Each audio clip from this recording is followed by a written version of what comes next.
that you're not allowed to be stressed. Yeah. Like that's very normal, you know?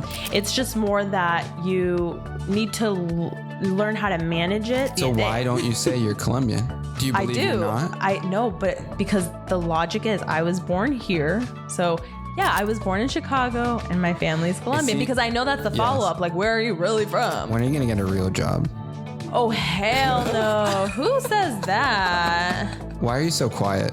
Oh my God, that one triggers me. Sounds like Thanksgiving dinner questions. All the awkward ones come out.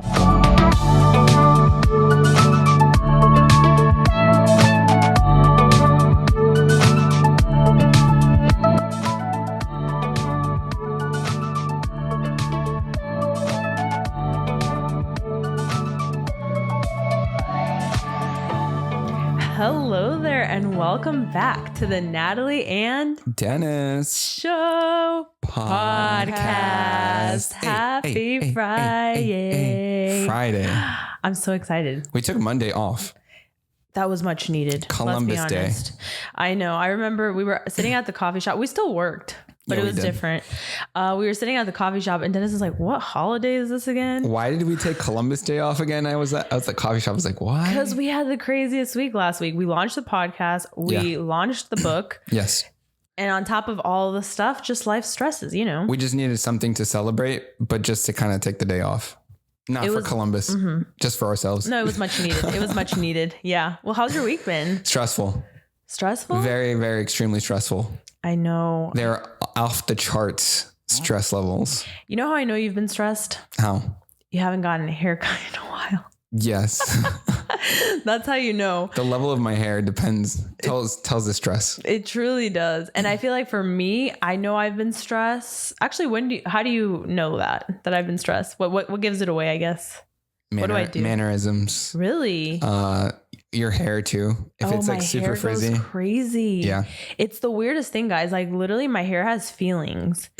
And I remember the day we launched the book, I was so nervous. I curled my hair like a typical day. All of a sudden, like a few moments after, my hair was a mess. Do you think it's because you mess with your hair more often that it happens? It's got to be that you do something to it. It's a mystery. It doesn't just magically become frizzy. I do not know. It's a mystery. Anyway, today's main topic is stress and how we deal with stresses. But I'm not talking about like the I'm so stressed kind. It's kind of like the quiet kind that kind of creeps up on you. And then all of a sudden you just explode kind of stress. Right. The adult kind, right? So I had to take the car today to Toyota to get it fixed. And I was driving on the highway, right? I didn't tell you this actually. And so there was these two cars that were like apparently fighting. They were on the speeding lane. One takes the emergency lane, like the outside that you're not supposed to drive, got in front of the other car, braked and made the other car swerve. And he went into my lane. Oh my God. That was crazy. So I actually almost got into an accident today. Taking the car for repairs, all right, which is ridiculous, right? But that made me think about like how other people's stress or anger can also kind of leak into our own lives and how it impacts us, right? Totally, yeah. So I've been very stressed this entire week. But let's dig into why you've been stressed. First, I just want to apologize for being stressed. I don't know if it's something to apologize about, but I just feel like I need to say sorry. And then I wanted to ask you how my stress has affected you. Not so much me. I want to know more about you and how it's affected you. Yeah. So I think the weird thing is Dennis is a very chill guy. You're not ever really stressed. Well, you've never really been stressed. Like in the 10 years we've been working together, you've been very good at managing your stress. I would say I've been the one that's more on edge. I'm more like, you know, everything needs to be planned out. When it's not, I sort of like have a moment. Yeah. I think I've learned to be better. But for you, it's been interesting because you're wearing a lot of different hats now for offline humans. Right? So you are obviously like you carry a lot. And I think the thing that I've been noticing with you is you've been quite silent in your stress. And that to me is concerning. And that's affected you? Yeah, that's affected me because I'm like, what's going on? Like, are you okay? Like, can you talk it out? And I know what you're going through because I've been in that position, you know? So it's affecting you through concern. Like you're concerned about me. Is it affecting you and your work? Is it affecting your emotion and your levels of stress? 100%. It affects my work too. So stress is contagious. I think stress is contagious. I think that one of the things I've learned, like in a workspace, it's not that you're not allowed to be stressed. Yeah. Like that's very normal, you know? It's just more that you need to learn how to manage it so that it doesn't create contagiousness within the office. Cause I think that's when it's sort of like, it can get a little bit out of hand. So we do in the studio have our intern Natalie, which we haven't shown. Hi. And Francelli's back on cameras. Hey. Francelli, you're with us every day. Have you sensed or felt stress here this week? Yes, but no, yeah, we have. Actually, I was gonna say like not much, but yesterday was a little bit stressful. Okay. And would you say that the stress has impacted your workflow, the way that you felt as we've been speaking about the contagiousness of it? I think the bad thing about stress is that it blocks you. It paralyzes you. So even though you try to do things, like yesterday I was so stressed out. Not stressed, but it was like burnout. I was paralyzed. Like I didn't know what to do. Like my brain was just thinking and thinking and thinking like a lot in the same time. And I was like, but I need to do something. Like I have to get something done, because if you're stressing and not doing anything, I just feel like, I don't know, wasting my time. No, totally. And I think for the viewer, like if I was listening right now, I would want to know, what are we stressed about? Like, can you guys give us the tea? Like, what's going on? Like, what's stressing you out? Because I think from an outside perspective, it's very simple to be like, yeah, you just like click record. You guys like show up on stories. You guys, you know, have this other business. But like, what is stressing you out? For me, the stresses arise from money. Like at the end of the day, money makes the world go round. I think when we're younger, we're like, oh, money's not that big of an issue or whatever, right?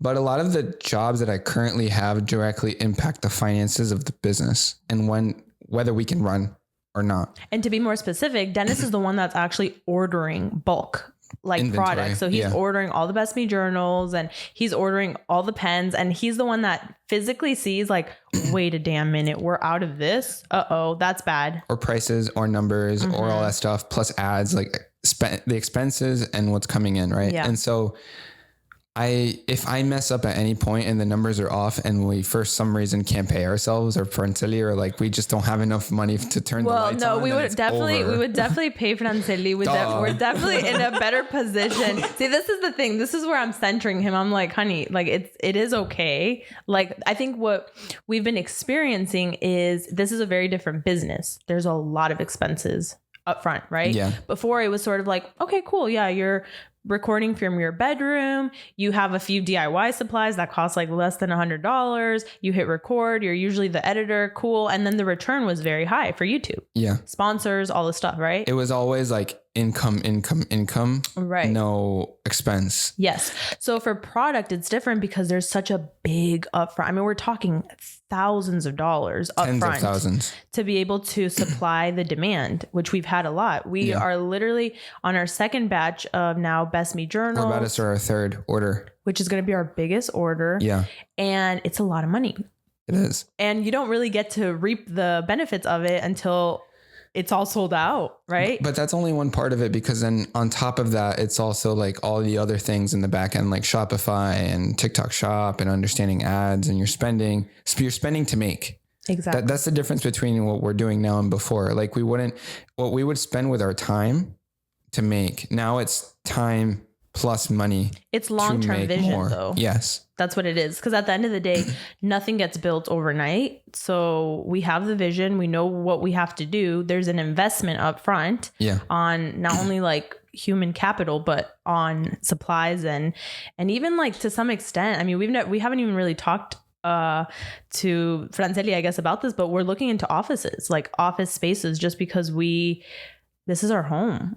And so for us to disconnect and be able to also live our life is interesting, but that's way down the line. That's the vision. That's the bigger vision. So for me, the stress is mainly has arisen from finances. I want to talk about intern Natalie. She's recently been stressed about a half marathon, which is stressful. How have you felt about your half marathon, and how has stress kind of creeped into you?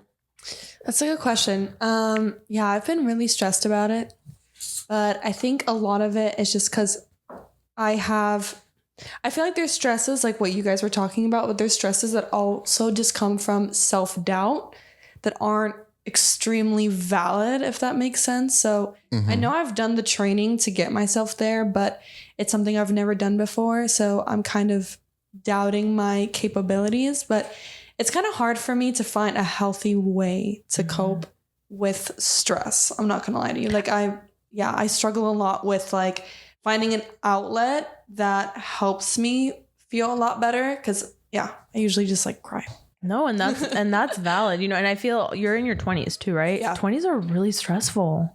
I gotta say, like that's one thing, really, right? So wait, how old are you now? I'm 23. And then Franceli, I'm 23 too. 23. Oh, hey girls. 23. No, that's not the song. But anyways, 20s are just like a very stressful time. It does get better. I will tell you that. Why do we match other people's energy so quickly, especially negative energy? Why do we match each other's energy? Well, I think for one part, we're all sort of energy, right? So you can kind of feel it. You could feel when somebody walks into a room and they're magnetic and you're like, something about them I'm very attracted to.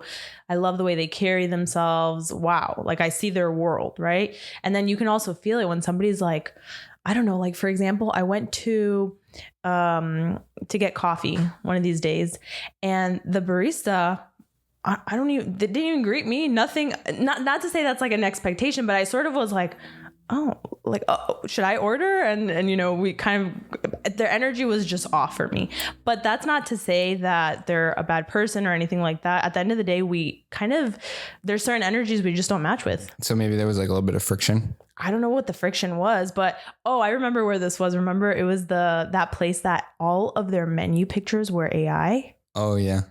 And I was like, honey, I don't know about this. And then you got your plate and it was not the same. So the picture that was in the menu was like potatoes, but it looked like they were like baked. And it was like a steak that was like little pieces. And what came out was French fries. And it was a steak that looked like it was like, it was good. Boiled. It was good. Like, it was just different. But it wasn't the picture. And I told you, it's not going to look like that. That's way too perfect. It looked AI. Every picture was perfect, you know? The thing about AI is that it has to have at least some sort of resemblance to the actual product. I do feel like AI is the future and I don't disagree it doesn't bother me if a company does use it in their marketing. Oh my God. No. But when it comes to an order and you're going to buy something, and like, especially a plate of food that you're going to receive a couple minutes after you make the order, like it better look like the picture that you got. But anyways, going back to stress, is there such a thing as good stress? Take a moment to take that in. I think that there is.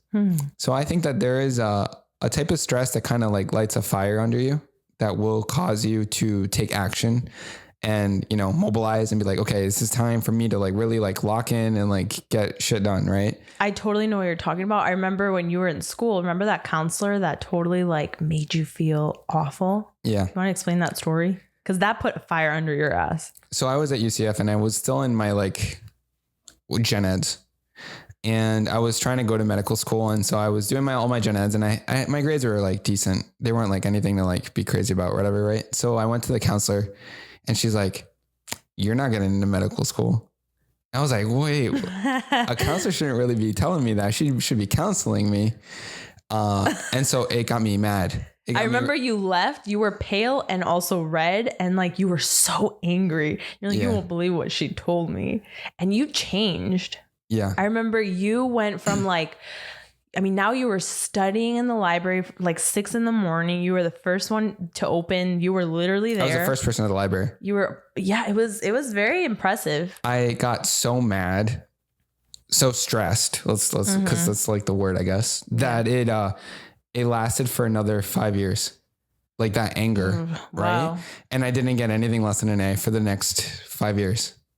And granted, I don't think you give yourself enough credit. Dennis went to school for biomedical sciences, guys. And biotech. So I double majored and didn't get a single B for the next 5 years after gen eds. And I remember I'd go to his classes because UCF is a very like large school. So once it's the bigger classes, nobody will know you're there. I was in the auditorium. You could literally learn.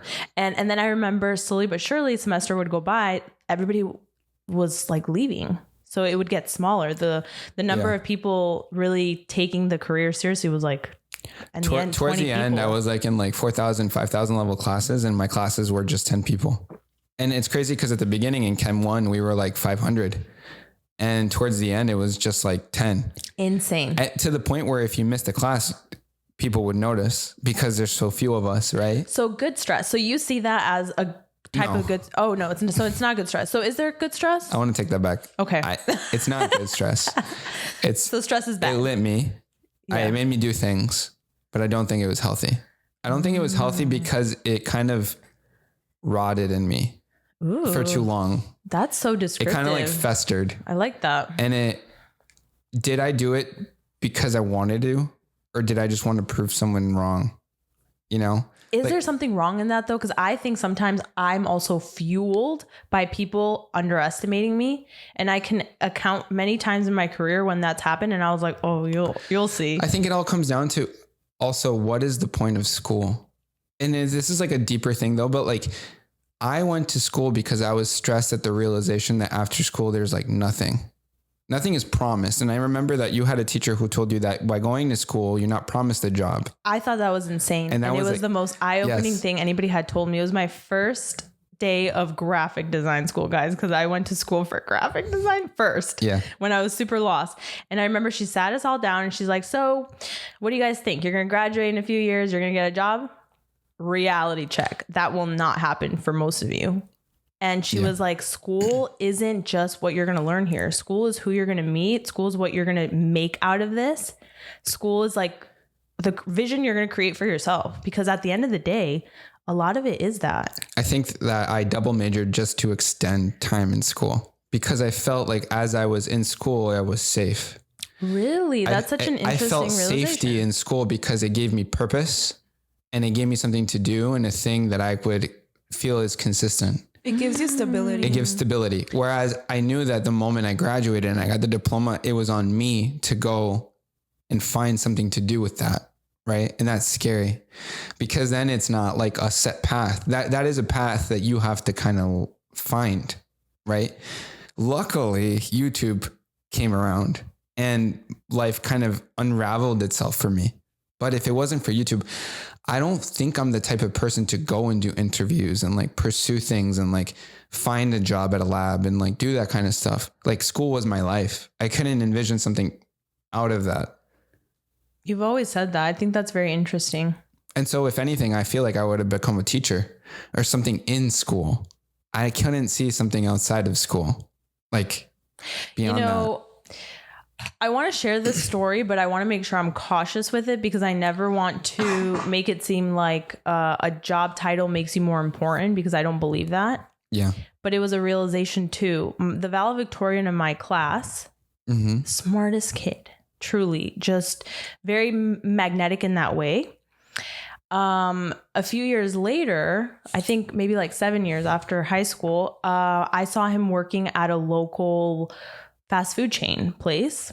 And I sort of, I don't know, I guess I sort of was like wondering why that was. And I remember in school, he wasn't very good socially. So it was sort of like a thing where the teacher would be like, hey guys, I just want you to know that so-and-so is autistic. And so he has trouble socializing. And I say that because I do think that I was never like the smartest kid, right? I really struggled in school as well. But I remember socially, I had like a thing where whether it was like I was reading books or I was trying to like really connect with others. And so what I want to say is sometimes even like a valedictorian, that's not really a promise that you will go on and do something and excel at it, you know? And I think that reminds me of you because you've always mentioned, hey, I would never be the kind of person to like do an interview, or I'd never socialize in school, or that was one of your regrets, right? Yeah. Not having like community. It's too focused on the grades, not in like community building. Whereas I was I was not that I wasn't focused on the grades, but I was like very much a part of, what do you call it? Groups, meeting people, groups yeah, and stuff. Yeah. Well, one of the dentist fun facts of the day from last week, or the one before, was fraternities and sororities and how like their grades tend to be worse, but they end up at higher paying jobs after, right? I don't know if you guys remember that, but that was a dentist fun fact of the day. you know, just network with people and like stuff like that. But I'd like to hear their opinion because I mean, recently you're still in school, Natalie, and then Franceli, I know that you graduated and you speak very highly of your experience in college. Well, I feel very the same as Dennis. When I was about to graduate my last semester, I was really, really sad. I was having a really bad time right before graduating. And then when I graduated, because my whole life was around school. So when that finished, I was like, what is the point of living? Like, for real, I was like, what is the point of living? What am I going to do? Like, I don't know if I'm going to find a good job or something that I will like. Also, I really like learning stuff. So for me, it's like, I'm going to get a job and it's not the same as school because you don't go there to learn as much. So do you still feel that way? It's just so complicated, like life after graduating, because it's not the same, of course. And well, for me, as you were saying, Natalie, like like for people from my school, it was kind of a surprise because I got like honors. I graduated with honors, but I was also the girl that would party every weekend. Wow. So, you've always been a balance queen. So like people, when they saw me, they were like they knew I was good at school, but when they realized I got like honors, like really good honors, they were like, oh wow, like because I was living by myself, so I was like having the time of my life. But I don't know how I managed to also get like good grades and everything. What do you attribute that to? I'm just curious. I had a scholarship, but even though I was trying not to put pressure on myself, so sometimes I would stress myself and I would be like, no, but if I fail, like I will not have the scholarship and all that. But then my dad was like, Fran, you need to enjoy this time of your life. It's never coming back. Mm-hmm. You need to actually have fun and everything. So it was literally not stressing because it's so random because it feels like when you're stressing and thinking about it, everything's going to turn out better. But no, when you stop stressing about something and like focus and enjoying it, it's when everything turns out better. That's how I feel. So it was a good stress too. Yeah. Yeah, exactly. What about you, Natalie? Aren't you a senior? Yes, I am. I was going to say I feel kind of a little different because I graduated in 2020 and almost all of the people from my class who have gone to school have already graduated. Uh-huh. So I kind of feel in this rush to graduate actually, because I feel a little behind. But at the same time, I feel like there kind of is no such thing as being behind because everybody has their own path. You know what I mean? Like you see grown like 30 years old, 40 years old in school, going back to school. So I don't want to say that, but I kind of find myself comparing myself to other members of my class because they've been done for like 2 years now, almost maybe 3 years. So I kind of find myself being like there are other things I'd like to explore. There are like certifications and like PR and advertisement, but I kind of have the mindset of like, no, that's it. It's too late. Like you need to hurry up and finish this before you're like a super senior, you know what I mean? But like still in university. All kind of feel like that though, at some extent. Like right now I'm like, oh shoot, everybody's having kids. Like I've been feeling like that for a while. You know, I go to all my family reunions, freaking everybody around the table, all my cousins have their child on their lap. And then it's the uncles being like, Natalie and Dennis, when are you going to do that? You know, and it's like, oh my God, am I running out of time? It's so crazy. So I do think there's an element where you start to feel a little bit like you're running behind on the right time frame for things. Like it's always like you're either behind or ahead. I think it's innately in us where sometimes we're just not satisfied. Facebook is terrible because it causes comparisons and all these things, and Instagram and all the social media stuff. And also like there's a lot of stuff that's not real. So it's hard. That's real. It's hard to compare it to falseness. Well, you never know the struggle too. You know, it's also like what we were just saying. It's like, from an outside looking in, amazing, like the book, the podcast, this and that, but like you're hella stressed. Yes. You know, I'm a sponge right now. And we haven't taken a weekend off and I don't know how long. Okay, let me think about how I can put this. I feel like you always looked at me and would appreciate how lack of stress I was, and you wanted to be me. Mm-hmm. And I currently want to be you, which is funny. I feel you. I want to do the creative and I don't want to do the numbers and the thinking because it's overloading me. And so I feel like just life is like that. Like sometimes maybe in a couple, one is in a position that maybe is less stressful than the other. And it requires a bit of consoling and team effort to kind of spread the stress as opposed to one person absorbing all of the stress, because then it can lead to an explosion, right? Which is really bad, obviously. But I want to disagree with you on something. Yeah. I do think that every job and every part of life can be stressful. And it's just a matter of you not only like seeing the good, but knowing that this too shall pass, I guess. You know, I was talking to my cousin about this the other day because she just recently switched jobs. Yeah. And she was like, oh man, I just don't want to feel stressed anymore. And here's what I want. Reality is you are going to be stressed at that job. So what are you running away from? So I want to counter what you said. And it doesn't always just pass. It's not like it will succeed.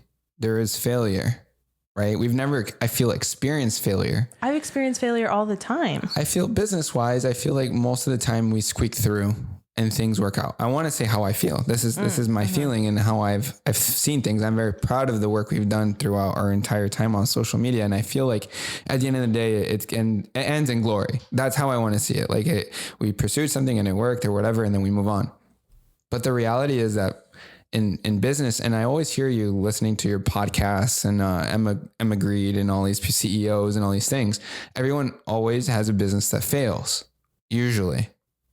And I don't think we've gotten to a point where any business of ours has, quote unquote, a big, hard label failed financially, economically. We need to like stop or pause something, or it makes us go broke, or we got to go bankrupt, or it's like something terrible. I would disagree with that. Explain. I think different businesses, for example, Natalie's Outlet had its time. You know what I mean? I can't see myself doing that forever. Yeah. And you notice that on the back end, views started to go down, income started to go down, sponsorship started to go down. I wouldn't call that a failure, though. To me, that was a failure because I was front facing, right? It's the twilight of, I see it as a bell curve. I don't see it as a drop. Do you understand? Sure. But to me, it was a failure. Okay. And failures don't necessarily mean that it's like end all be all. You know what I mean? I pivoted and I was like, let's start something new. Okay. But let's say Offline Humans fails. What's the pivot? I'll figure it out. Yeah. But it's that stress of shouldering that I don't want to know that I'll figure it out. Right. You have to accept that stress will be a part of your life. I know that. And the days that like there will be very high days and there will be very low days. And the days that are very low, the days that are very high, you will think about, you need the low to get to the high is what I mean. Understood. Do you think that we've all become more easily triggered lately, or are just more aware of it? I feel like I've gotten a bit more easily triggered, especially now that I've experienced more stress.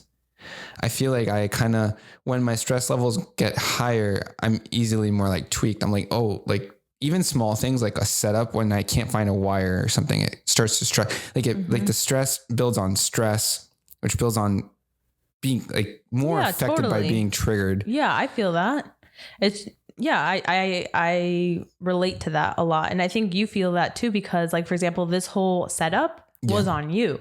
Yeah. I don't know if anybody else knows how to wire this stuff. I don't.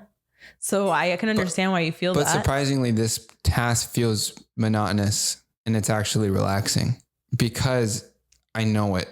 And it's so different. There's different aspects of our jobs now. Some things that Franceli, I could feel was stress yesterday, for example. And Franceli, was she stressed? Franceli, were you stressed? I'm going to say it from my perspective. And she came to me and she said, Dennis, I just want to go and pack. I just want to go downstairs and pack downstairs. And I don't want to look at the screen anymore. And I don't want to think about things. I just kind of want to pack for a little while. And I thought that was interesting. And I was like, oh, Franceli wants to pack. Like she's never really gone and like packed before. And I could feel it, but I felt like that was one way that she coped, and she realized that it was a moment to disassociate from the stress. Franceli, can you speak on that? Am I right or am I wrong? Or yes. Also, before, like when it was only me, not the interns, I would do like some videos that were more like like planning the month with the best me journal and stuff like that. And those kind of videos would like lower my stress and like distracted me from other stuff. But now that the girls are helping me out, like actually filming that stuff, I feel like I'm always like thinking and using the computer. Mm-hmm. So yesterday I was like, I just need something like that. So I was like, okay, I'm going to go pack. And it helped me because I was just like listening to music and packing, and I could not, because I kind of like zone out, and then I'm only thinking about packing. And then I was kind of, I didn't stress out of packing, but I was like, oh, what if I don't do it right? What if I don't send the right things? But I think that's the way I cope with stress. Like I try to distract my mind with other things. And it's really true that we're always going to have stress. Like all your life, you're going to live with stress, like sometimes, not all the time, but it's finding a way. I think it's a work that you have to do on your own. Find a way how you cope with stress, because it's always going to be present. You need to find a way to like, how to feel better about it, because there's always new things in life that they're going to make you stressed. And if you don't do new things in life, then there's no point. What about you, Natalie, as a student? Or I know you have a job outside of the internship. Does the internship bring you stress? Does your actual job bring you stress? Does being a student bring you stress? I would say no. The only things that I tend to really stress about is probably socially. I'm kind of still in that phase of my life where I'm not doing enough big girl things that, like how easy was life when you were stressed about, the girl in your 7th period class. Mm-hmm. Like, you know what I mean? Like that's kind of still in a way where I'm at. But I kind of wanted to know from your guys' perspective, like I know that having interns is a newer thing, especially like this year.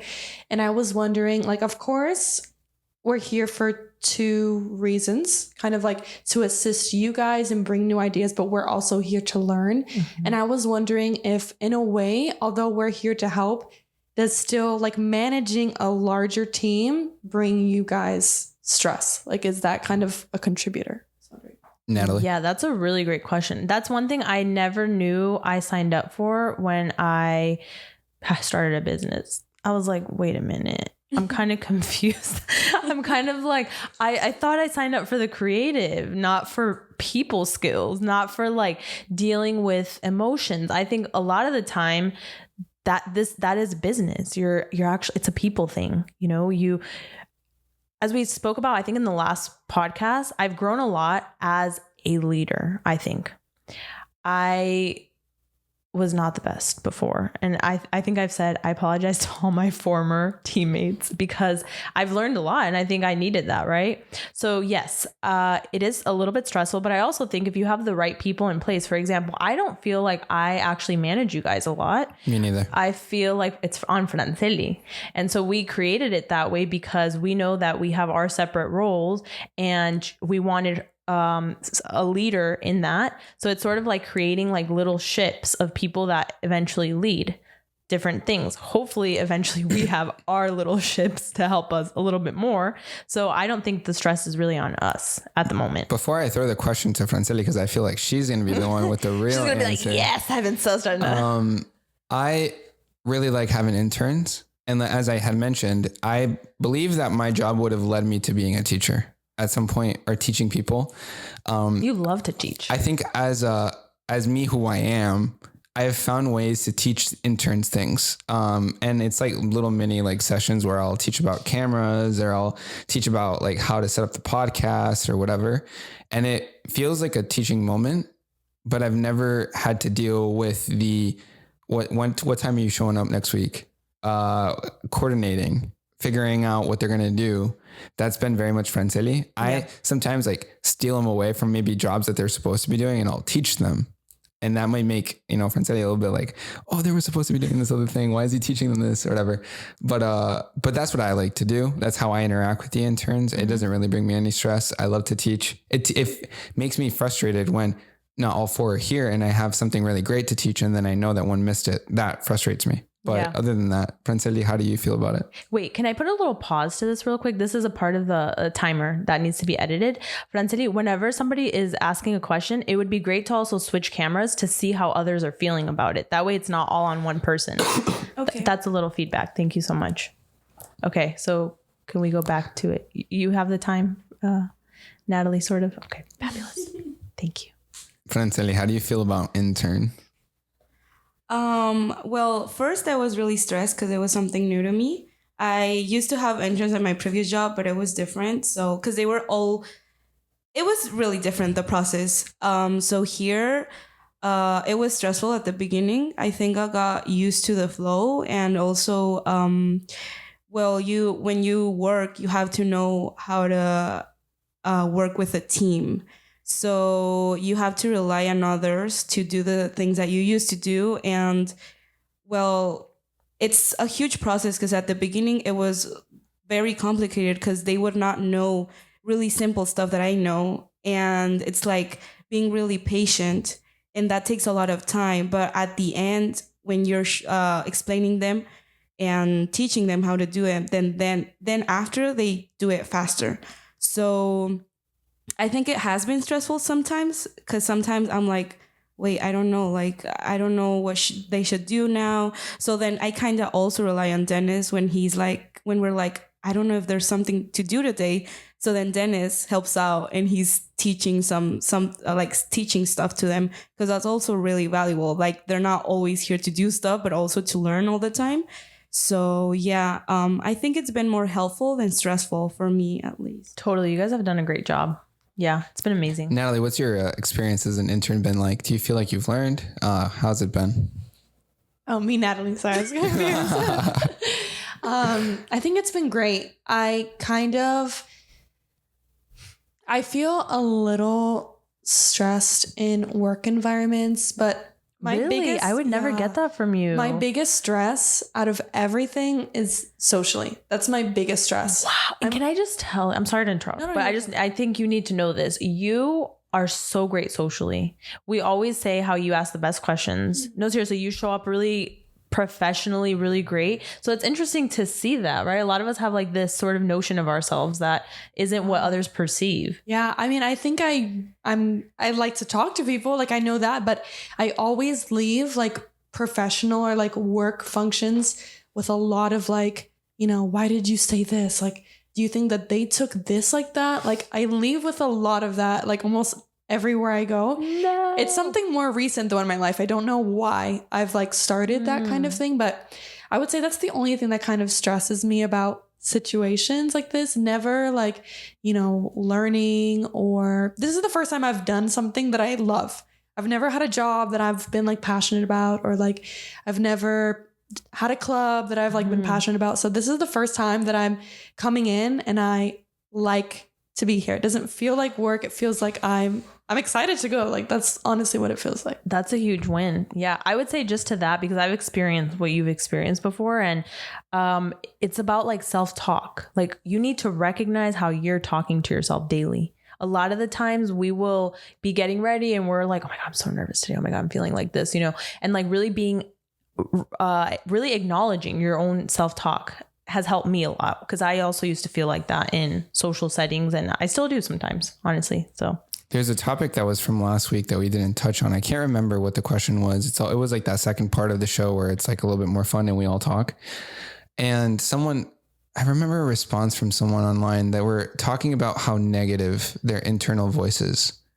And then they were just like, you know what, just shut the F up to themselves in their mind.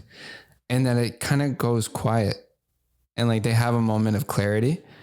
I think you need to tell yourself. No, I'm just kidding. No, it's true. I've had bad, I wouldn't say bad, let me not say that, but I've had negative situations with bosses in the past. And I feel like when you have maybe like an authority over you talking to you a certain way, or like very similar to Dennis's like counselor story. Like, I've had things like that, and it really messes with I take it more on me, and instead of thinking like, think about them. Like, this has everything to do with them, how they spoke to me, and not with me. Totally. That makes sense. Yeah, that's fair.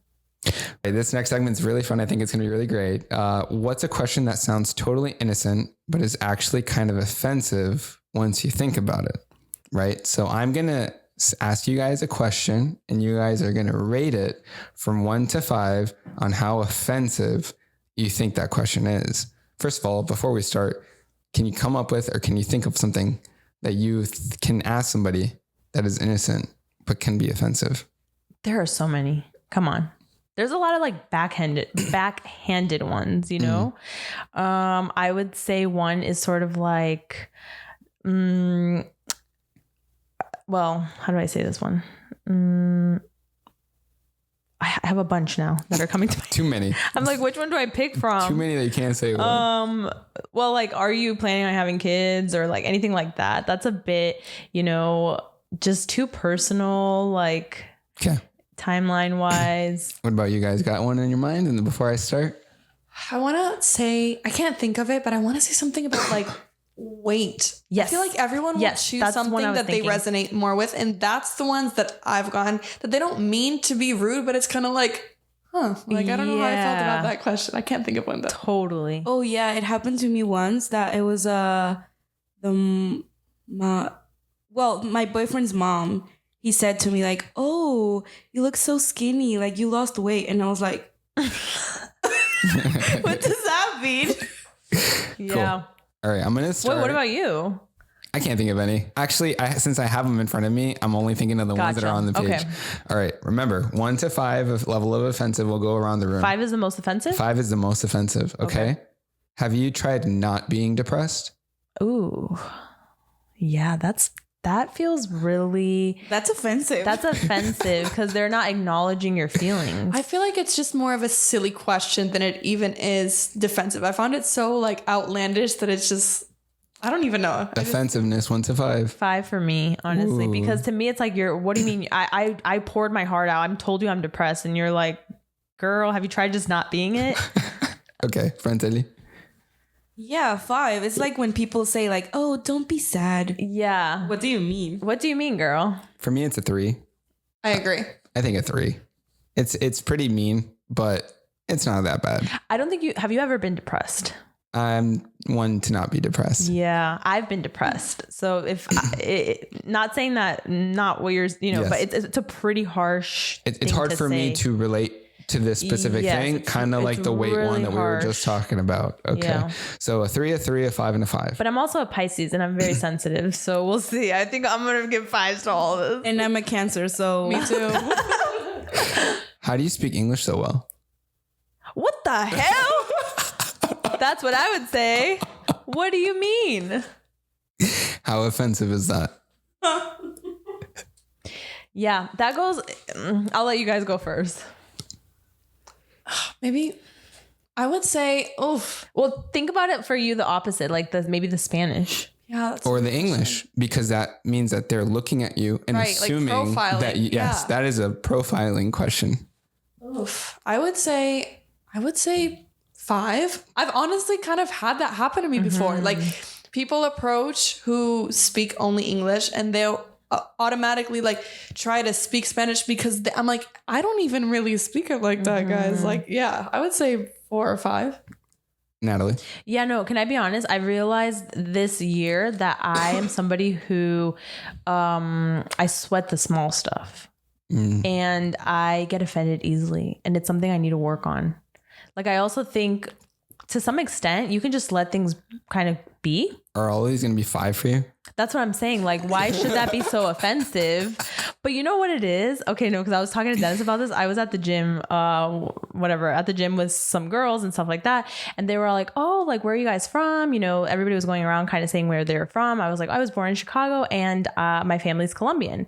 And one of the girls was like, oh my God, Colombia, that's so cool. And then the other girl was like, she's not Colombian. She's not Colombian enough. What do you mean? She was born in here and this and that. I'm like, girl, what do you want me to be? My roots are Colombian. Like, so to me, that question is offensive because maybe I need to learn to brush things off. Maybe it's not that offensive. It touches a nerve. It bothers you. Touches a nerve where it's like, where do you want me to be? Because I've always felt like that. I go to Colombia, I don't feel Colombian enough. I come here, I don't feel American. So it's like, where am I? What am I? You're something in the middle. You're Panamanian. Friends, I do feel it's offensive, but not as much as the previous one, the depression one. I've experienced it before when I say I'm from Mexico. Like they're like, oh, your English is so good. But I don't take it bad because I know my English isn't great. So it's really a different perspective. Yes. So when I'm saying like, oh, I'm Mexican, and then they're like, oh, really? Like your English is good. So I'm like, okay, that's good. And yeah, so it's a different perspective. But what Natalie was saying about like feeling like everything is, I don't know what's the word that you said, but you don't belong. Like no, not that. Well, also that's a whole topic to talk about. But like also that like taking things too big, like to heart. Yeah. I used to be like that. I'm still are a little bit, but like in therapy, I talked about it a lot because it's like people sometimes they don't even mean it. Like they don't want to be bad to you and you feel it that way. So sometimes you just gotta go with the flow. Like, well, that's exactly it. You know, at the end of the day, it's like it's bigger in your head than it is for others. Yeah. Sometimes I'll say things that maybe I did offend somebody and I was like, oh my God, totally. Like I didn't even think about it like that, you know? So I wish I didn't sweat the small stuff. I do. This, I've never experienced something like this. I feel like I look pretty white, or I can pass as white. I do think like it's a very racially loaded question, and there's a lot of like levels to this. Just as Franceli mentioned that she is of us is the only one who's moved here from a different country. And so this kind of question, she doesn't take offensively because she doesn't connect with this place as her own. Whereas we are from here. And so if someone doubts that we're from here or says, why, you know, you're so good from here, you know, that doesn't sound worded properly, but like it feels different for us. It has a different energy. Mm-hmm, mm-hmm. Yeah. So I've never experienced this, but I think if someone told me this, I'd be like, okay, first of all, what's wrong with you? But then did you ask the question? For me, it would be like a 3. Oh, that one. The one, sorry, that we just For said. me, it's a 3. I thought you were getting into the new. No. Gotcha. I haven't asked this. This is still the same thing. I'm saying that like it affected us all differently. Just like the next probably couple of questions will affect us differently. Where are you from? No, like really, where are you from? But no, it's like, where are you from? And I mean, in the racial sense again. Yeah. I don't get offended with that one because it's happened all my life. So it's like, you know what I mean? I usually always start with that with, oh, my family's Colombian, you know, I was born in Chicago, because I've had the other side where people have been like, wait, so I don't get it. You're not really. I still find that it's interesting that you say my family is from Colombia. Because I feel like I have to like prove myself to be like, because that's happened before where people have been like, but then you're not really. So it's happened both ways where they're like, but you're Colombian then. You're Colombian. It's like, yeah, I am. It's happened to you so many times that you have self-doubt of if you are Colombian. No, I don't have self-doubt. I know it's in my DNA. So why don't you say you're Colombian? Do you believe you're not? I know, but because the logic is I was born here. So yeah, I was born in Chicago and my family's Colombian, because I know that's the follow-up. Like, where are you really from? Yeah. You know? But it seems like your answer comes out with already expecting a response from someone. Because it's happened in the past, correct. But it's affecting your way of thinking. No, I don't think there's anything wrong with the way that I'm answering. Okay. It is the reality. You know what I mean? I understand. Yeah. I'm just clarifying before the question gets there. Who is an identical situation. You just say, I'm from Rhode Island. That's it. I say, I'm Colombian. Right? Wait, which one do you say? I say I'm Colombian. That's the first one you always say? That's how I respond. I never say I'm from Rhode Island. I say I'm Colombian. That's interesting. I wasn't born in Colombia, but I feel Colombian enough to say I'm Colombian. Okay. So maybe I am in the wrong here. I don't know, honestly. Yeah. So that's what I'm saying. We have absolutely identical situations, like but we answer differently. Because right, Franceli, because you were born in Oregon.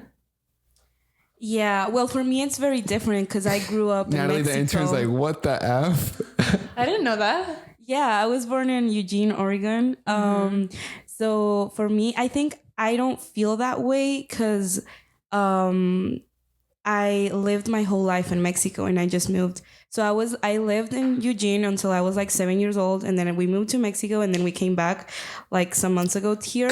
So I do feel really, really Mexican because I lived there. I think I kind of get like, what kind of people ask you those questions, Natalie? Like people that are from Colombia or people that are from here? Where am I really from?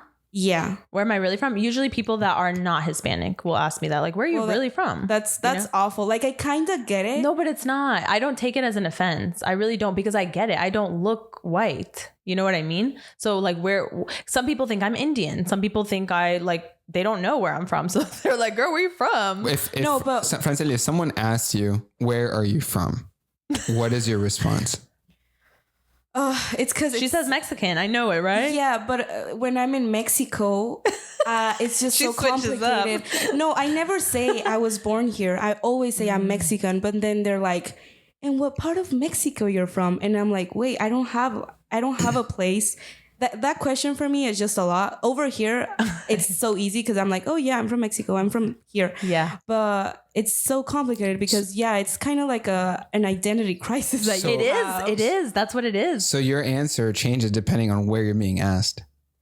Yeah, because in Mexico, like if they find out I'm not from there, I never say I was not born in Mexico. Too, though. I say I'm Colombian when I'm in Colombia. And girl, I pull out that real Colombian accent because I want to be treated Walk the same like you, with talk like you, like be like you. Well, it's more about like people will ask for more, or like, you know what I mean? It happened to me too. Like sucks about our culture, guys. They would ask and then they will come up with assumptions from me that are not real. Like they would feel that I'm saying that because I want to show off. And I'm like, no, like I was just born there. Like I've lived in Mexico my whole life. I love Mexico. I'm so grateful of living here, but it's just like, so wait, that reminds me of something. When my parents introduced me to their Colombian friends, they always make it a point to be like, she was born here. And they say it very proudly. And I'm always like, why don't you guys just say I'm like Colombian too?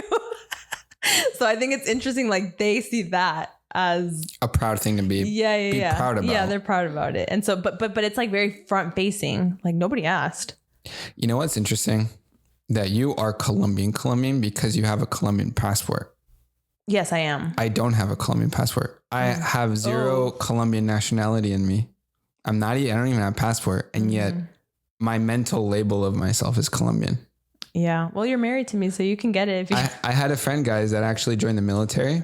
And he got so high in the military that he had to denounce his nationality. Mm-hmm. He had to stop being Colombian.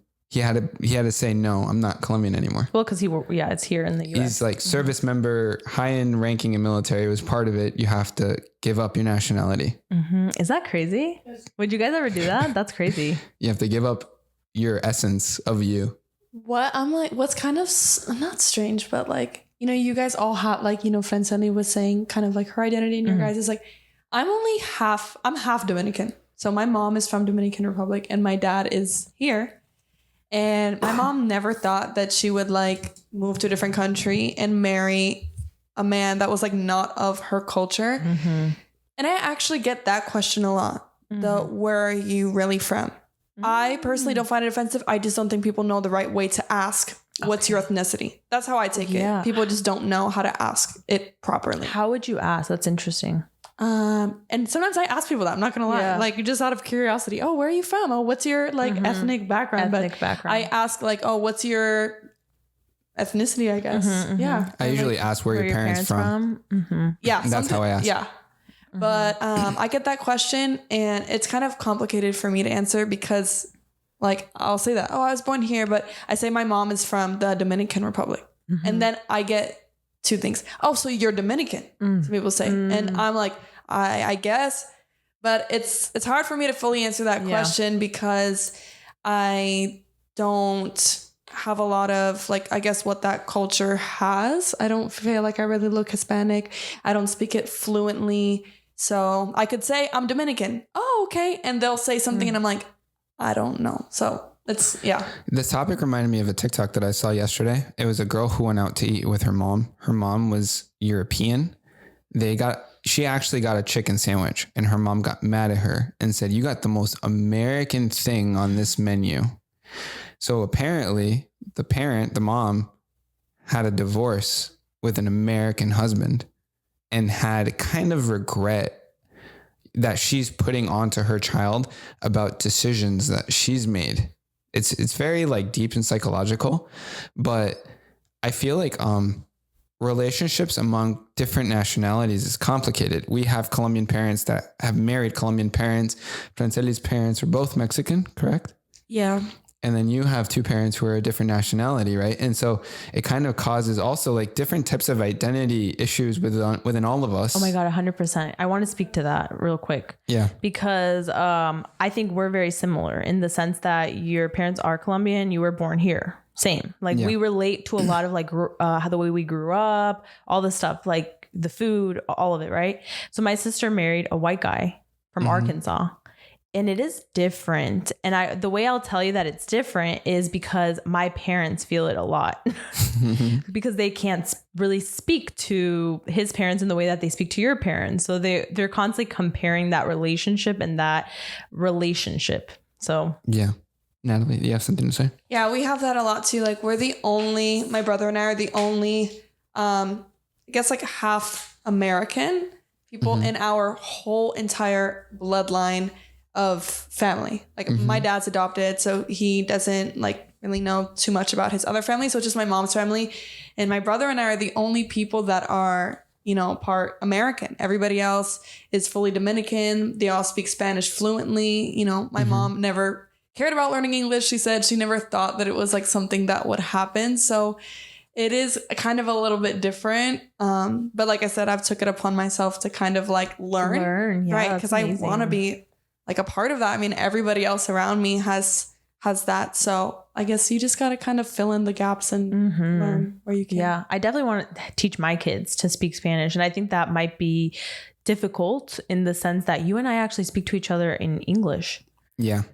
But we speak good Spanish. But I can't see us day to day being like, hola, Dennis, y entonces, ¿qué quieres desayunar? Yeah, no. Like, I don't feel like that's us. So I'm like, how is our kids going to really... It's going to be a challenge. Challenging. Super challenging. All right, next question. When are you going to get a real job? Oh, hell no. Who says that? All right. Do people really say that? Maybe we don't got to go so deep into it. Maybe we start with level numbers first. Let's start with numbers for this one. Level of offensive. Natalie? 5. Intern Natalie? 5. Franceli? 3. Okay. For me, a 4. I would say a little bit higher than the other ones. Do we have something to say about that? That sounds like Thanksgiving dinner questions.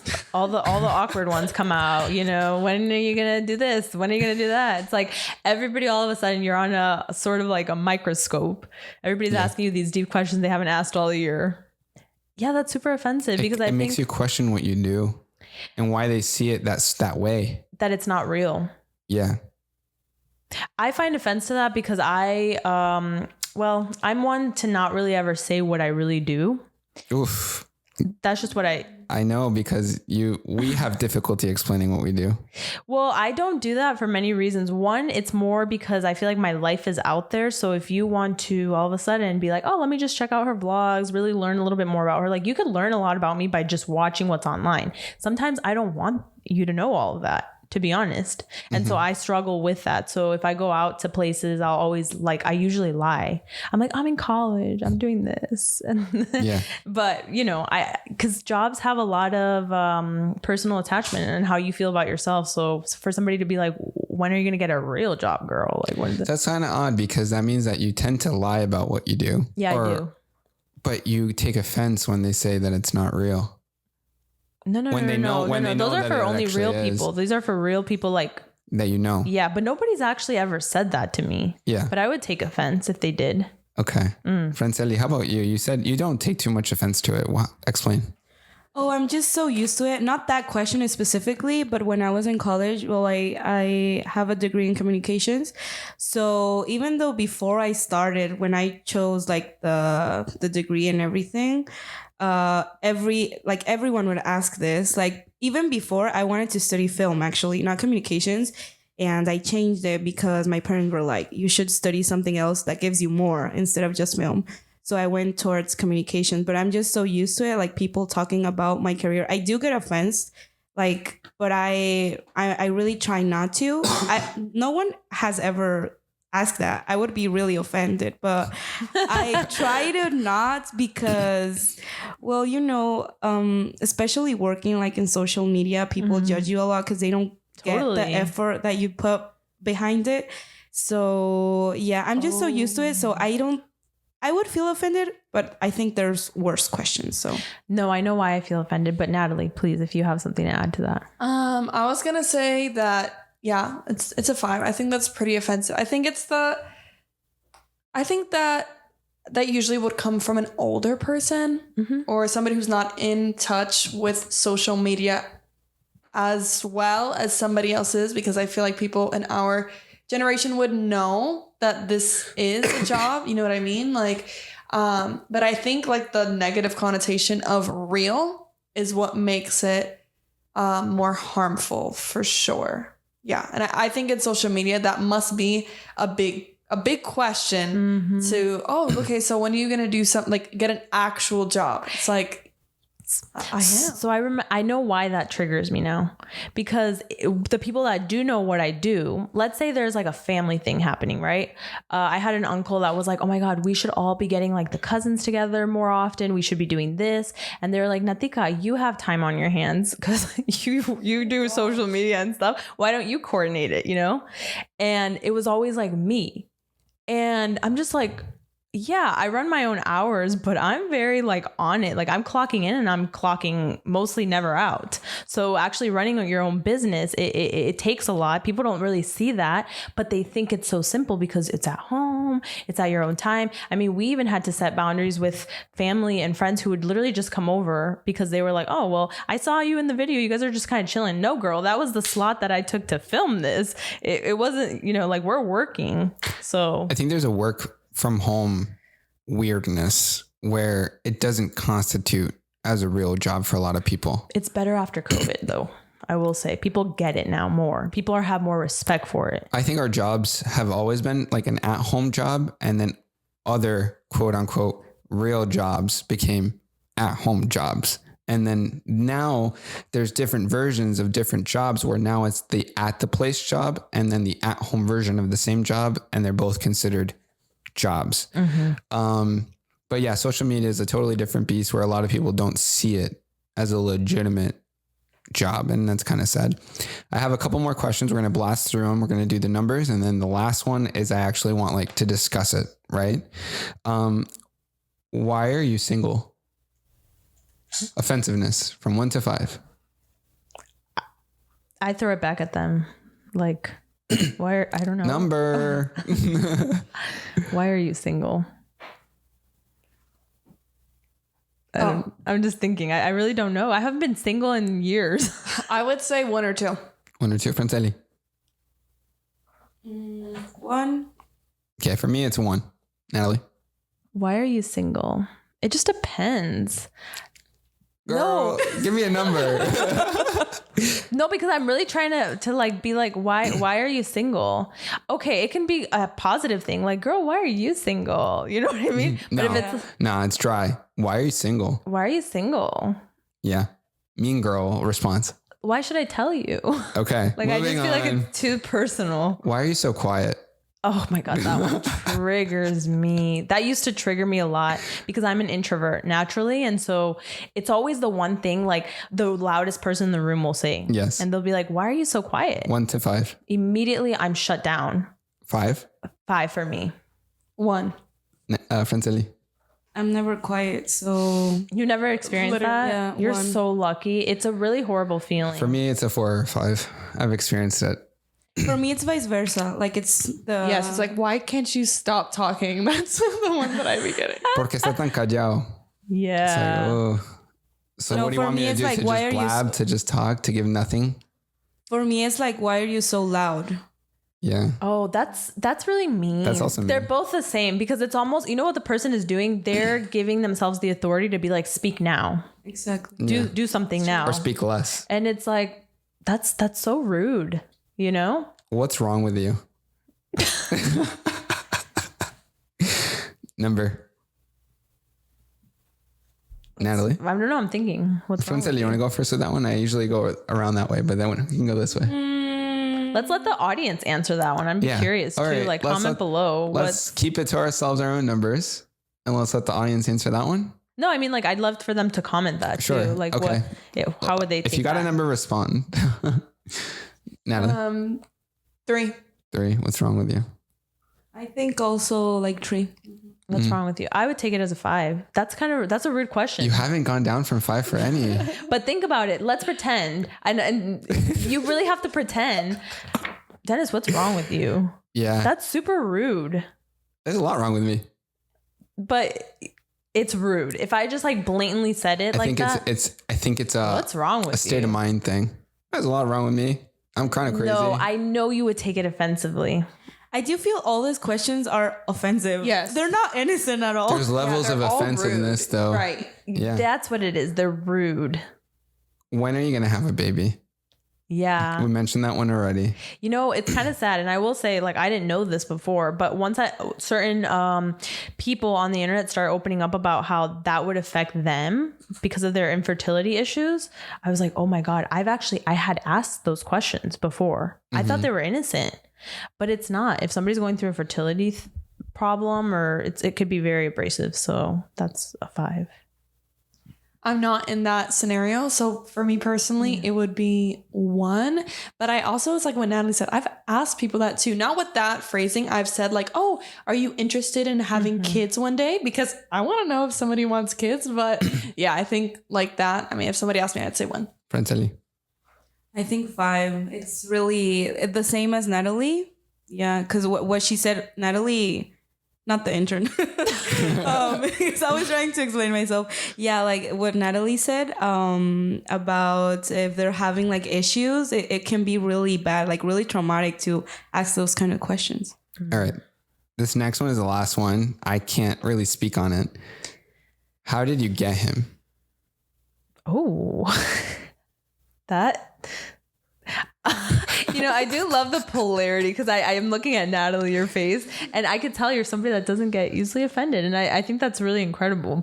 To me, how did you get him is like they're seeing you as lower than. Yes. Personally. God, I wish I wasn't like that, but I'm just being honest, guys. 5? How did you get him?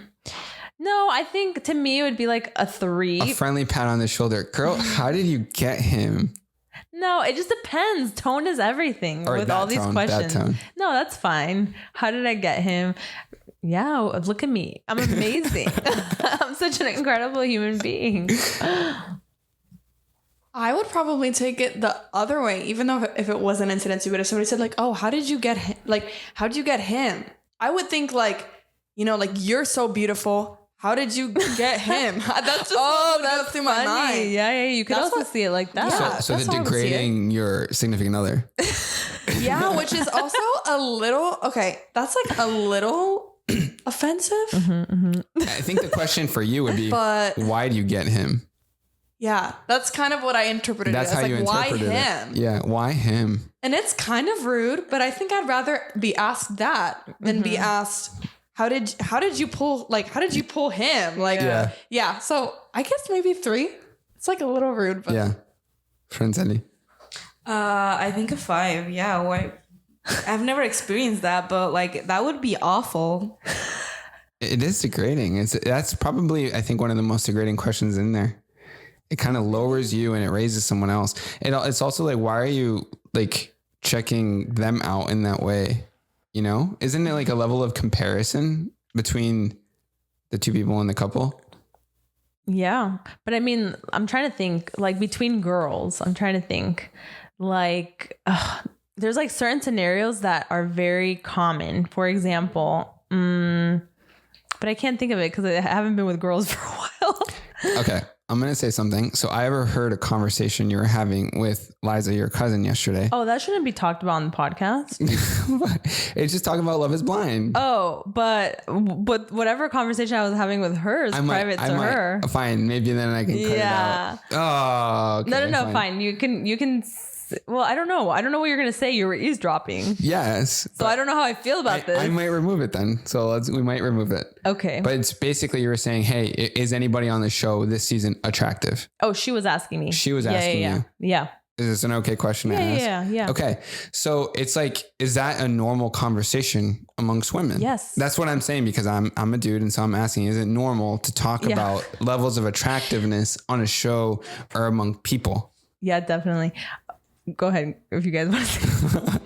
No. Oh, no, I didn't have anything like specific, but my best friends and I always talk about our celebrity crushes. We all have boyfriends. Yeah. But yeah, it's... You find Love is Blind as celebrity crushes? No, I don't watch like shows like that. Well, that makes reality it a little isn't more technically personal. celebrity, yeah, right? that is true. That is true. Yeah. Yeah. Well, I was just going to say, I remember like, I feel like this is common where girls will be like, oh my God, show me a picture of him. And they're like, yeah. But before I show you, he has a great personality. No, it's like, let me, sorry. No, go ahead. Like, let me look for a good picture. Yeah, no, I promise you, he looks better in person. Exactly. So like, why are we like that? It's almost like we need that affirmation from like the girls to be like, I don't know if you're gonna. I mean, yeah, it's just a girl thing. I've ever my friends think that my boyfriend is so cute, hot, perfect, sexy. Then her be like, "Oh, girl!" Like I'd be like, "Please tell me that he's cute, right? Right? You would date him, right?" What are you guys looking for when you like? You guys are looking for that picture of the guy, right? Why? And then that's me being a dude asking you why you're trying to raise up the standard of the partner that you're with. Well, to me, it's like they're your tribe, your girls. So it's like, do you approve of this in some way, shape, or form? It's sort of like you want to feel accepted and, you know, you want to make sure you're not crazy. Like, do I see what I'm seeing? Got it. That's just for me personally. See, I don't have a lot of friends. I don't know how a guy would go about it. Like show his dudes like, oh, look, this is the chick I'm talking to. I don't know if that's normal. Yeah, I think it is. I kind of don't think it is. No, is it? Well, I don't know. Believe it is. Things change now. I don't know. I don't know. I don't think it is either. I'm a guy and I'm visualizing myself in a situation where I have a bunch of dude friends. And you're showing your, First of all, that's not your personality. First of all, no. I think first of all, okay, this is the thing. This is very interesting and this is totally off topic. I game every day with my best friend. And when I finish gaming, you're like, so what do you guys talk about? I'm like, nah, we just play the game. I'm like, that's crazy. And then you're like, you didn't talk about anything. And I was like, how's his life? How's his wife? How's like, what's going on? The point of the gaming is to disassociate from real life. And so by bringing up a conversation that kind of reconnects real life, I'm kind of like, what's the point of the game? Like, guys are different. Yeah, it's totally different. And so I don't know.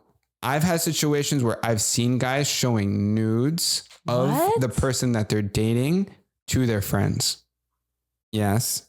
I'm not a part of that group, but I've seen that interaction. That's crazy. So many of you that was years ago, probably. Don't share nudes because it will be shown to guys. I know that for a fact. I know that it happens. Well, no, that does happen between girls too. I remember. No fucking way. No, really? yeah. And this is crazy to say. This was oh no, this was high school.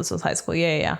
Where my friend was like, oh my God, look, he sent me this. I'm like, girl, what? I do not need to be, that's so interesting. That's not me, but you know, people are like that. So yeah, it's quite invasive. You guys have anything to say about that? I do feel guys don't talk a lot about girls as we do. That's actually a thing. I know like that for sure. Cause, it's kind of like a sexist thing. Like girls, like our lives as girls revolve around guys. Like we usually talk about guys, like who you're dating with. It's something that it's changing now, but it was that way before. So we would always talk about that. Like we would always bring up the topic about guys. Right now, I really try not to bring that topic, but it's also like a topic I usually talk about. But I do know guys, like they focus on other things. They do talk about it, but not as much as us. And I don't know if they look for the approval as well, like as us, like, cause I do. Like if I send to my best friend a picture of the guy I'm with, I'm like, she needs to think he's cute. If not, he's not the guy for me. Like, you know, like it's the approval part. So yeah, I do believe it's really different, like what girls and guys talk about. I also feel like girls, well, like they'll show you a picture of him, but they'll also say what you guys do. and like share stuff about his personality. Oh, he brought me this. Oh, we went here. I don't imagine that guys do that. I feel like they'll show you what she looks like and talk about her, but I don't think they would be like, oh, she's so sweet. Right. We went here and she, you know, the moon in her eyes. Like, I don't think guys are doing all that, but I think girls do more for sure. So I think interesting. You're so right. Yeah. The way that it's just so different gender wise. Also, just in what era you are in, I think it changes completely. How? Like kind of what Franceli was saying about culture. I do think there's something where girls, it might be our age too, where before it was like, oh my God, who are you seeing, this and that, right? Now for me, it's like, what's going on in your life? Like what businesses are you doing? Maybe it's just the people I'm focusing on, but I do think culturally it's changed a bit. I mean, we never dated during Tinder, Hinge, none of those You eras. never had to do like online dating exactly. or app dating. So like that's very like that. different. I wonder how those relationships are and flourish, and like what does that look like? Like, so right before we kind of hop off this topic, I did want to ask you, now that you brought that up, do you guys share your Tinder matches with your friends or your like, you know, online dating matches, like for approval before, you know, anything? I actually don't do online dating because I kind of feel like I don't really like how that's now becoming a thing where we used to authentically meet people in the wild and now we're just kind of going. I also kind of find it dangerous, so I've never done online dating. Well, because you match with a lot of people, I don't wait for the approval of my friends, but if it gets a little bit more serious, then I would ask. Maybe. Nice. Franceli, can you hit me with some music, please, for this next amazing segment, Dennis's Fun Facts of the Week. Hey. Let's get our learning on. So, I learned that shorter men actually live longer. A major U.S. study found that men under 5'8" lived almost 5 years longer. wait, what? Oh, And those 5'5" or shorter lived 7 years longer dang. than those that are 6 feet or taller. Short kings for the win. Short longevity kings. That's what they are from moving forward. Well, I mean, we were watching a documentary of some basketball players, I believe, was it? Or like they were literally called giants. It was a YouTube video. Right. And it was saying how they have a lot of complications. I mean, these guys are over like 7'5". So it's. I've also heard that the bigger the animal per se, the shorter the lifespan. So kind of like dogs, small dogs live longer, big dogs live, because it's more effort on the heart, the joints, the movement, all that. So yeah, short kings. I mean, power to you. You're going to outlive me, I guess. But and you always see those little dogs. It's the little really old ones. Don't you have one? Yeah. You have one. He's 15 and he's still going. Exactly. And didn't you take him to the vet and you guys were like, so? Oh yeah. And they were like, oh, if he loses like a pound, he got like 7 years left in him. That's crazy. Yeah. That must be nice. I wonder if it's the same for women now, although women tend to be slightly on the shorter side. So maybe, you know, I feel like there's more of an average height across women. I feel like men have more variety in terms of height. Maybe I'm wrong. And statistically, we live longer. That is true. So if I was shorter, it would have balanced out our longevity, but you know, short kings. I also learned that there's a South Korean man who is 28 who played video games for 50 hours straight until he died, which is crazy. Have you guys ever found yourselves in situations where time kind of like flies and it becomes a bit unhealthy and you're like, whoa, I've been here doing this for so long. Literally, this guy died. But for me, for example, editing, I can sit there and edit for a long time and don't drink water, don't do anything. Definitely. When your states of flow, I think that happens. It could be a good flow. It could be a bad flow where you're stressed or, you know, honestly, when I used to play The Sims, that was a moment where I'd forget about my own needs. It's like, wait, she's gone to the bathroom. She's drank and ate food. What about me? I need to exercise and get some air. So I think, yeah, there's definitely moments like that. What about you guys? Have you lost track of time and you're like, whoa, I'm not taking care of myself? I would say The Sims too, actually, ironically, like you get so, especially a game with like levels, like you get so caught up in advancing and you're like, wait, why is it dark outside? Like, Franceli. For me, it's TikTok. Actually, it's something that I'm kind of living right now. I'm going through right now because these past few weeks, I haven't done much after work. I just get home, I scroll on TikTok, and then I realize it's already like 11 and I have to go to bed. And Those I'm are like, the worst wait. weeks, right? Yeah, like I'm like, wait, like my life is more than just work and TikTok. I have to do something else with my life. Well, I love that you recognize that. Well, that's why I was telling you that when you were saying about school, it's very interesting. I feel like you've been able to balance the after work activities. Like you're always going to a museum or like you're doing things. That's not easy to do. I have to say, you really have to like push yourself out of your... Come on, like it hits 5 and you're like, let me just lay on the couch, put my pages on. It's so much easier just to stay home and be lazy than to actually go and like do something. And it's okay. Like they both have balance, but I do think sometimes you can get into that procrastination.